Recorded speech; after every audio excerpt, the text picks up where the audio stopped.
ఒక bird tree branch పైన ఉన్నప్పుడు ఫోటో తీయడం ఇట్స్ ఓకే, కానీ అదే ఎగురుతున్నప్పుడు మనం ఫొటోస్ తీస్తే అదే అసలైన challenge. Welcome to 30 day consistent challenge లో డే 3. ఈరోజు మనం ఒక బర్డ్ గాల్లో ఎగురుతుండగా ఫోటో ఎలా తీయాలో నేర్చుకుందాం. బర్డ్స్ ఇన్ ఫ్లైట్, దీనికి ఫస్ట్ రూల్ ఏంటంటే షటర్ స్పీడ్. షటర్ స్పీడ్ అనేది చాలా ఎక్కువగా మనం పెట్టుకుంటేనే బర్డ్స్ ని ఎగురుతున్నప్పుడు ఫోటో తీయగలనమాట. మినిమం మనం 1/2000 లేదా 1/3200 పైన పెట్టుకుంటే కనుక మనం తీసే ఫొటోస్ లో వాటి వింగ్స్ కూడా చాలా షార్ప్ గా పడుతుంటాయి. అంతకన్నా తక్కువ పెట్టుకుంటే ఆ బర్డ్ కి వెళ్ళే ఫాస్ట్ మనం మ్యాచ్ చేయలేం కాబట్టి అవి క్యాప్చర్ చేసినప్పటికీ వింగ్స్ ఏవి బ్లర్ అయ్యే అవకాశాలు వస్తుంటాయి. అండ్ నెక్స్ట్ వచ్చేసరికి సెట్టింగ్స్ మనం ఫాస్ట్ గా వెళ్ళే వాటి మూవ్మెంట్ ని క్యాప్చర్ చేయాలంటే ఫోకసింగ్ చాలా ఇంపార్టెంట్. సో ఫస్ట్ థింగ్ ఏంటంటే కంటిన్యూస్ ఆటో ఫోకస్ లో పెట్టుకోవాలి, అంటే AFC.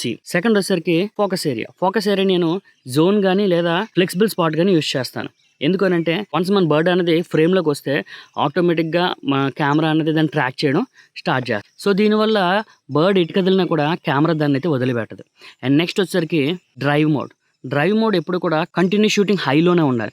ఎందుకనంటే ఆ యొక్క సబ్జెక్ట్ మనం ఒక్క క్లిక్తో కాదు కానీ కంటిన్యూగా మనం క్యాప్చర్ చేస్తేనే మనకి బెస్ట్ షాట్ అనేది దొరుకుతుంది. సెట్టింగ్స్తో పాటు టెక్నిక్ కూడా చాలా ఇంపార్టెంట్. బర్డ్ ఎటు వెళ్తుందో గమనిస్తూ మన కెమెరాను కూడా ఆ బర్డ్ వైపు ప్యానింగ్ చేస్తే మనకి షాట్ అనేది కంపల్సరీగా వస్తుంది. ఈ ఇన్ఫర్మేషన్ మీకు నచ్చినట్లయితే లైక్ చేయండి, షేర్ చేయండి, కామెంట్ చేయండి.